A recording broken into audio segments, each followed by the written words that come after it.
Amazing, is it not? The Ampelos, one of our newest subjects.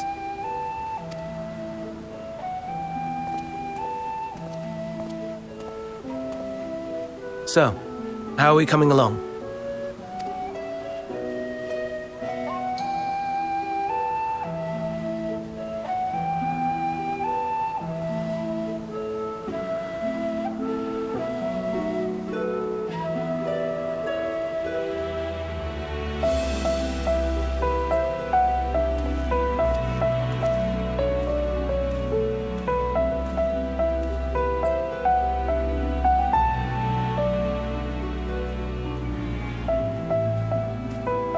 This place is Elpis. Those flowers. Elpis. Entelekis. Like me.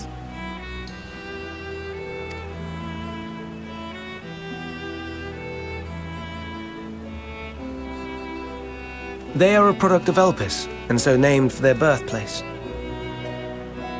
A happy accident, born of the hands of a former researcher who loved beautiful blossoms. Unique for how they change color, to reflect the emotional state of those nearby. Though be it here or elsewhere, they are seldom seen in any hue save purest white. Reflect the emotional state, you say? By what means do they achieve this? In creation, there exists an energy wholly apart from ether, one driven by emotions. In like manner to how we manipulate ether, this flower is subject to the influence of said energy.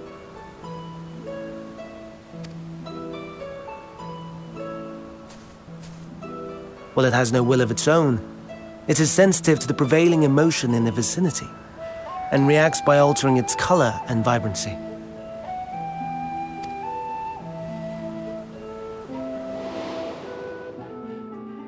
Akasha? It is one of the unseen energies defined by Harnish alchemical theory. Though a gross oversimplification, some describe it as an essence influenced by feeling.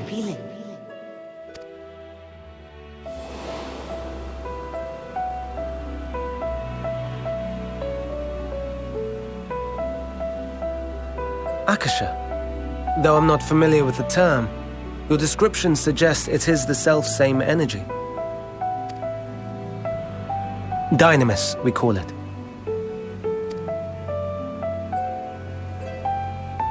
And those entities like the Elpis flower that have the ability to interact with this energy, converting emotions into tangible phenomena, are Antelekis.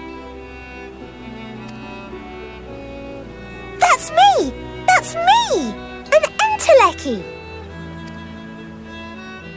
That you are, my dear. And no ordinary one at that, but the first possessed of free will.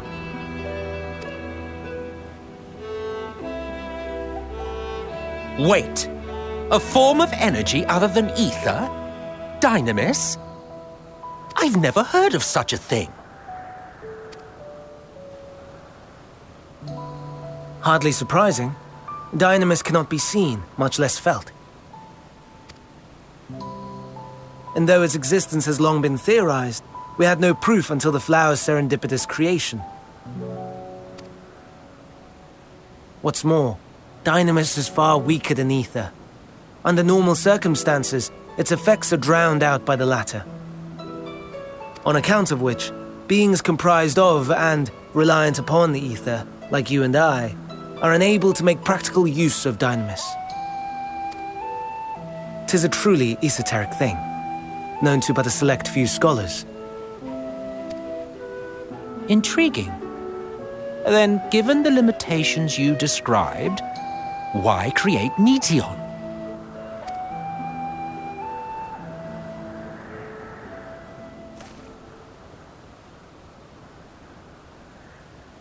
Our star, Aetheris, is especially rich in ether, so much so that its name is derived from it.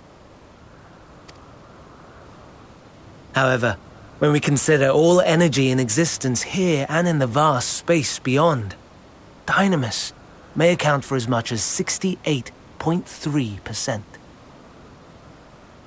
The more abundant form by far. Were we able to control it, we could open the door to limitless possibilities. 'Tis not unlike a gently flowing stream, unable to break through the dam of ether barring its path. But if we could imbue the stream with the vigor of a raging river...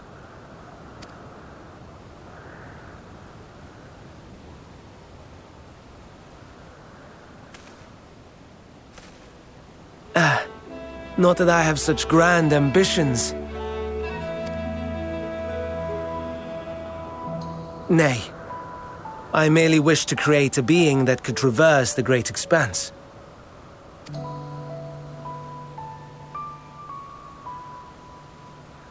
The relative scarcity of ether beyond the bounds of this star was a concern, and so I looked to another source of energy by necessity.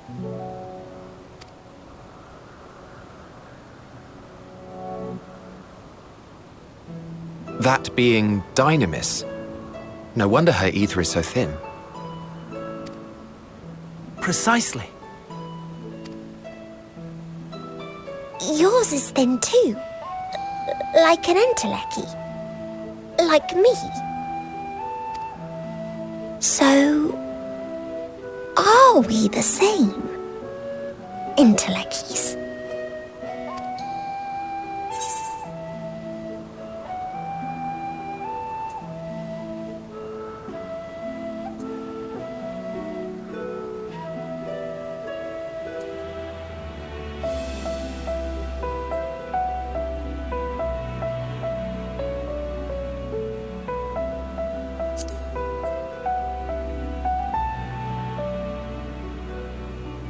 That sounds more akin to the desperate flailings of a wild beast when facing imminent death.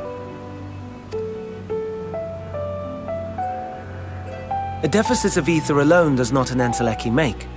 It would, however, make it easier for you to interact with Dynamis. And limited though its influence may be, this quality could prove the difference between victory and defeat. You'd do well not to underestimate it.